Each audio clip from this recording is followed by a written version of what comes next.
upset or annoyance or surprise at something. But I think that the people who are religious are really upset by this, and this is something that's worth pointing out because this is derogatory to them, this is blasphemous to them, so it's problematic. It's weird, really, because the word God doesn't seem to have the same connotations as saying the other one. In fact, normally it doesn't have a capital, so there's no connection with the entity itself. And you've got, text message language like OMG that's used as well. Which brings us to slurs. So we're getting riskier, or riskier, as we go on. So I think, they're worth teaching in terms of their meaning and for awareness raising, but obviously you've got to take some care with this. But I think what students got to know is the amount of, the effect they'll have by using these slurs and the anger they'll induce, perhaps without realising it. So, first of all, we're talking about abusive terms about women. So we've got these terminologies here. And also the word bitch, where you've got also different meanings to it as well. So to bitch, to talk about someone behind someone's back, and also nowadays used about men too. And it's interesting, isn't it, that how sexist the language is for swear words. So you've got things like, a lot of the ones about men, if you like, are sort of seen in a positive light, aren't they? Gigolo or stud or pimp. Just doesn't have the same connotations. They're very sexist in terms of that. Or, of course, abusive terms about one's sexual orientation. A lot of this, I think, has come out of the US, but not all of it. I mean, there's some British sort of version there towards the end, or about lesbians also. But I think what's interesting here is the way the terms have been reappropriated. A sociological term that means that it's sort of been turned back. So what people who've had this slur aimed at them have done is they've reappropriated it, they've turned it back as a form of empowerment, by taking the term as their own, which is a very, very interesting thing to do. Yeah, that was one I was missing. So abusive racial terms is the next one. Increasingly rare, thank God, hugely problematic though. But this brings us back to the kind of Luis Suarez example, sort of. So we've got words here that we don't even say, you should not even say as words. This word here referred to as the N-word, completely out of bounds. But once again, reappropriated as a term of affection or respect and or abuse, but only by people, by black people, about black people. Otherwise it doesn't work, it doesn't make sense. Yeah, it's hugely problematic. This word here. It's a funny one, this, really, because it's very, very, very, very derogatory, but actually, in this particular case, it's just a shortening of the original word, the place of origin, although, of course, it would be used by a racist, by anybody from sort of Asia or from the subcontinent, at least, But I think this once again shows that it's not about the word, it's about the connotation behind the word. And there's other examples as well, like an abbreviation from Chinese that you might be able to think of as well, fits there. And there are, English language is full of racist insults against other nationalities, which are problematic to various degrees, I think. So here are some of the ones that are used about Americans and other European nationalities. I think probably, although it's hard to say with these, generally they're just insulting without being hugely taboo, really. But as for insults about white people, insults about Brits, insults about the English, are there any? Some people, some Essex stuff about Essex. Oh yeah, that's right, that's true, yeah. Essex girl, yeah. Yeah, that's right, yeah. Stiffs. Stereotypes like that. So, of course swearing is offensive, but I think that the purpose behind it, to show emotion, is a very real one, it's a very powerful one, it's a very useful one that should be promoted. So, you need to learn in the culture you're currently in what is and isn't acceptable. Because if you don't, you could end up with signs like this. Now, is there any Chinese speakers in the room? Can you work out why they might have made the mistake there? just translate literally. Yeah. According to the meaning of Chinese. Yeah. Okay. Thank you. And what is it supposed to say? Can you work It's that? like a snack or something. Yeah. Yeah. Dried. That's what I read. Yeah. Interesting. It's dried without water. The vegetables. Yeah. They really needed someone to proof that, I think, before it went up the big board outside the supermarket. And I think the classroom should emulate the real world. But it does involve mentioning these words and not pretending they don't exist, because we're doing them a disservice, I think, if we avoid that entirely. So this brings us on to alternatives to swearing. There are lots here, and I've probably missed hundreds out. So we should consider non-rude ways of showing emotion, I think. So what have you got? What's currently out there? I've probably missed out loads of things, but I've tried to group them together. So there are alternatives to words like sugar, or funky, or freaky we had already. Yeah, there are abbreviated swear words, things like a-hole, mofo, and effing. Or the acronyms, OMG, WTF. Lots of words for idiot exist, I noticed. And some of these, well, they vary, so I've put these down without thinking too much about them, but you can look at some of these and think, actually that's offensive. Loony is offensive because it comes from lunatic, talking about someone's mental state. But some interesting ones there. Any of these, any particular favourites of yours? Might depend where you live. Egypt. Scumbag, it's quite a good one. Egypt, yeah.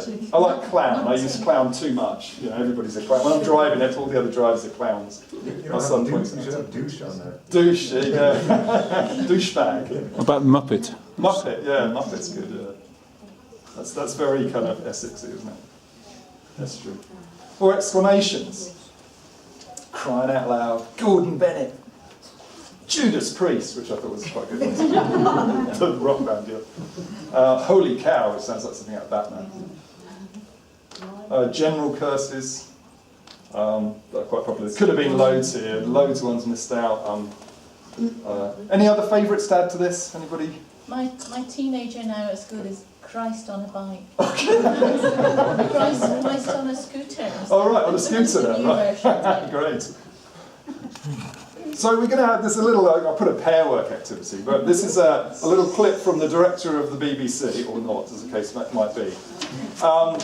But it is evident, but this is something you could probably use in a classroom, where there's a pseudo swear word put in, so you could identify the pseudo swear word and then substitute it for the swear word that it's supposed to be. I'm probably violating BBC policy here.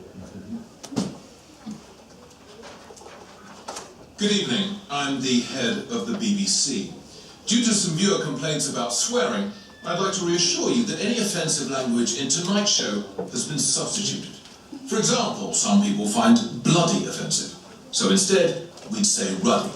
This is something we, the BBC, must do to appease all those self-righteous duckheads. The fact that we have to make these funking substitutions is a steaming pile of bullfrog. To me personally, it's a giant pain in the aerosol. After all, you only have to visit a pub or football terrace to hear any Tom, Duck or Harry say, funk this, funk that, kick him in the bollards, or the referee is a complete and utter tossed salad. But of course, here at the BBC, the last thing we want to do is get on anyone's tittle-tattles, even if they are a whining fudgewit. Now, dock off, you annoying winkers, and enjoy the trucking show. Fudgewit's quite good, isn't it? I quite like that one. Can we try and use that in the future?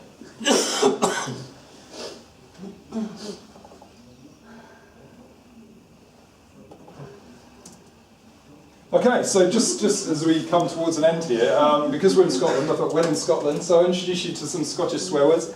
Some of you, I'm sure, might know these as I put them up, so I'll give you the swear word in Scottish, and you have to work out, translate it, or I can translate it from Scottish. So, this one? Egypt. Idiot. Good. Ball Can probably work out the same thing, yeah, right. Which in turn, so scrotum, which in turn means stupid or annoying person. Dick. Yep, absolutely right. Well known if you know train spotting. Not quite. Yeah, that's it. Yeah. This is Glaswegian only. So I've heard. Anybody on this one? I could be wrong, but I've heard it's a friendly greeting. Is that right? Is anybody from Glasgow here? No, enough about Glasgow culture. Right. Is that right? Okay. So just ending off now, we're nearly at the end, with some recommended reading. So there's that Benjamin Bergen book up there, which is worth looking at. There's also an article by Timothy Jay, Utility and Ubiquitous Taboo Words and Perspectives. Urban Dictionary is a place to go to, although lots of the things in the Urban Dictionary, whether anybody actually says them or whether they make them up is hugely debatable, I think. That. I found some good resources in reallifeglobal.com, and this is full URL. I didn't write the full URL on there, but I found some good stuff on busyteacher.org. And so, that brings me to the end. Any questions? You're not allowed to swear. Hello? Hi, just to be clear about any sort of recommendations at the end. I thought when you pointed out that this is real language, it's authentic, it's something students are going to encounter, which is, it's our responsibility to make sure that they're aware of it. Especially if somebody says it today, you don't want them standing there not knowing what it was. But we suggest at the end that they themselves adopt, when it becomes productive, a kind of polarised approach where they don't swear, that they're going to go on holiday to Britain and go, drat cursors, I'm going to fudge you up, you fudgewit, because I think it's a choice, isn't it, really? Yeah, but I think you give them the choice if they feel comfortable or not with it, really. Well, I taught a lesson in Poland about 10 years ago that was written by the British Council on swearing. Yeah. And the students really loved it, because I put it to the vote first. Do you guys want to do this? And you have to have 100% vote. And this is quite a conservative crowd in Poland, so I thought they wouldn't go for it. But they fudge and love it. And if it's a question of choice, then you have to give them that choice. And I think most students would choose to use the authentic original rather than drat. Yeah. Have you taught swearing? The non-polarised version? Yeah, definitely. I would cover both, because you will find people that they won't swear in their own language, so or they won't swear much in their own language, so they're not likely to then translate, I suppose, in another language to swear a lot. Well, there's an emotional distance as well between L1 and L2. Absolutely. So it's a choice. So it's just an alternative, saying, well, if you don't feel comfortable with swearing, it's a choice to adopt, show your emotion, which is what swearing is, really, I would say, for a choice of other words that are out there that will convey similar kind of But there's a concern with the issue of register. Like my girlfriend's Polish, and a while ago she told me to shut the up fuck. And she confused it. So if they're going to use it, they have to do it properly. And when you're using because otherwise they sound silly. You get the message anyway. You don't want to be in a part of the I got the message, I wept for hours. So again, if students are choosing that alternative language, because they don't feel about swearing, you've got to make them know that the register they're using, even though you're not being offensive, you might then be seen as a figure of fun if you say drat or codswallop, especially if you are in like a social situation where someone's just invited you outside and they're going to kick your head in, and you've got like, oh drat, I say. Avoid a fight. Or get more. I think with the non-swearing options, you've got to stick to kind of relevant and recent ones, because obviously drat is a 1950s Terry Thomas movie or something like that, isn't it? So sticking to more street versions of that, is an option. And something else you can do in another class. Like last week we exposed you to all this kind of swearing and how to use it. This week we're going to look at the alternatives, what you can say if you're not comfortable with that, or if you want a bit of variety, because it does become very sameish actually. Lots of people are very bad at swearing, I think, you know what I mean? They don't swear well, they don't use it to express anything. Just keep using the F word again and again and again, so you don't even hear it, it has no impact at all. And maybe you can have more impact with that. My experience from teaching swear words was that I ran into trouble more with parents than with my students. So I gave up. So they were under what age? 15 to 19. Teenagers, that would be an issue. I've been told to end session now, but I'm happy to take a few more questions. I think I see what you're saying in terms of adults. I work in a high school with teens. But in Amsterdam, and I think that the Dutch tend to swear a lot in English, actually. And so they do that in a way that it's quite normal to hear the F word in the street in the Netherlands from all kinds of people, you know, in a way that you probably wouldn't over here. So I don't think I would bring it into class in that way with kids, but adults. Fair enough. Was there somebody? Yeah. It's not a question, but a recommendation for reading Steven Pinker's The 7 Words You Can't Say on Television. Right. Yeah. Also going into the origin why. Can you tell us everybody what the 7 words are? I can't remember. Most of the ones up there. It includes the words tits. Exactly. Which was you can't say that on television. And they're officially bleeped out always. Yeah, because the argument was 400,000 words you can say and 7 you can't. Something like that. Yeah. Okay, well, hopefully you've learned a little bit more about swearing. That chance to have a good swear. Thanks very much.